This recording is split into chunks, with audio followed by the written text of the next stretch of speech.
پیدائش باب نمبر 11 بابل کا برج۔ اس وقت تک پوری دنیا کے لوگ ایک ہی زبان بولتے تھے۔ مشرق کی طرف بڑھتے بڑھتے وہ سنار کے ایک میدان میں پہنچ کر وہاں آباد ہوئے۔ تب وہ ایک دوسرے سے کہنے لگے، آؤ ہم مٹی سے اینٹیں بنا کر انہیں آگ میں خوب پکائیں۔ انہوں نے تعمیری کام کے لیے پتھر کی جگہ اینٹیں اور مسالے کی جگہ تارکول استعمال کیا۔ پھر وہ کہنے لگے، آؤ ہم اپنے لیے شہر بنا لیں جس میں ایسا برج ہو جو آسمان تک پہنچ جائے۔ پھر ہمارا نام قائم رہے گا اور ہم روئی زمین پر بکھر جانے سے بچ جائیں گے۔ لیکن خدا اس شہر اور برج کو دیکھنے کے لیے اتر آیا جسے لوگ بنا رہے تھے۔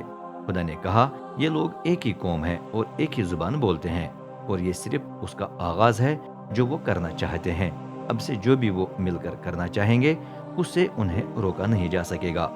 اس لیے آؤ ہم دنیا میں اتر کر ان کی زبان کو درہم برہم کر دیں تاکہ وہ ایک دوسرے کی بات سمجھ نہ پائیں۔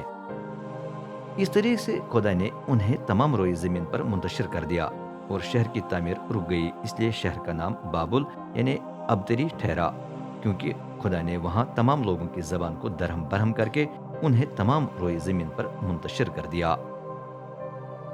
سم سے ابراہیم تک کا نسب نامہ۔ یہ سم کا نسب نامہ ہے۔ سم 100 سال کا تھا جب اس کا بیٹا ارپھکسد پیدا ہوا۔ یہ سیلاب کے 2 سال بعد ہوا۔ اس کے بعد وہ مزید 500 سال زندہ رہا۔ اس کے اور بیٹے بیٹیاں بھی پیدا ہوئیں۔ ارپھکسد 35 سال کا تھا جب سلح پیدا ہوا۔ اس کے بعد وہ مزید 403 سال زندہ رہا۔ اس کے اور بیٹے بیٹیاں بھی پیدا ہوئے۔ سلح 30 سال کا تھا جب ابر پیدا ہوا۔ اس کے بعد وہ مزید 403 سال زندہ رہا۔ اس کے اور بیٹے بیٹیاں بھی تھیں۔ ابر 34 سال کا تھا جب فلج پیدا ہوا۔ اس کے بعد وہ مزید 430 سال زندہ رہا۔ اس کے اور بیٹے بیٹیاں بھی پیدا ہوئے۔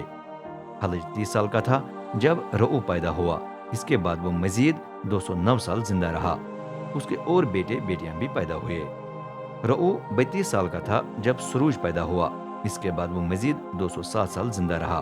اس کے اور بیٹے بیٹیاں بھی پیدا ہوئے۔ سروج 30 سال کا تھا جب نہور پیدا ہوا۔ اس کے بعد وہ مزید 200 سال زندہ رہا۔ اس کے اور بیٹے بیٹیاں بھی پیدا ہوئے۔ نہور 29 سال کا تھا جب تارخ پیدا ہوا۔ اس کے بعد وہ مزید 119 سال زندہ رہا۔ اس کے اور بیٹے بیٹیاں بھی پیدا ہوئے۔ تارخ 70 سال کا تھا جب اس کے بیٹے ابراہیم، نہور اور ہاران پیدا ہوئے۔ یہ تارخ کا نسب نامہ ہے۔ ابراہیم، نہور اور ہاران تارخ کے بیٹے تھے۔ لوط ہاران کا بیٹا تھا۔ اپنے باپ تارخ کی زندگی میں ہی ہاران کسدیوں کے اور میں انتقال کر گیا جہاں وہ پیدا بھی ہوا تھا۔ باقی دونوں بیٹوں کی شادی ہوئی۔ ابراہیم کی بیوی کا نام سارائی تھا اور نہور کی بیوی کا نام ملکا۔ ملکا ہاران کی بیٹی تھی اور اس کی ایک بہن بنا میں اس کا تھی۔ سارائی بانجھ تھی، اس لیے اس کے بچے نہیں تھے۔ تارخ کسدیوں کے اور سے روانہ ہو کر ملک کنعان کی طرف سفر کرنے لگا۔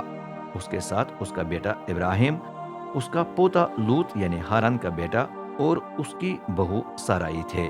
جب وہ ہاران پہنچے تو وہاں آباد ہو گئے۔ تارخ 205 سال کا تھا جب اس نے ہاران میں وفات پائی۔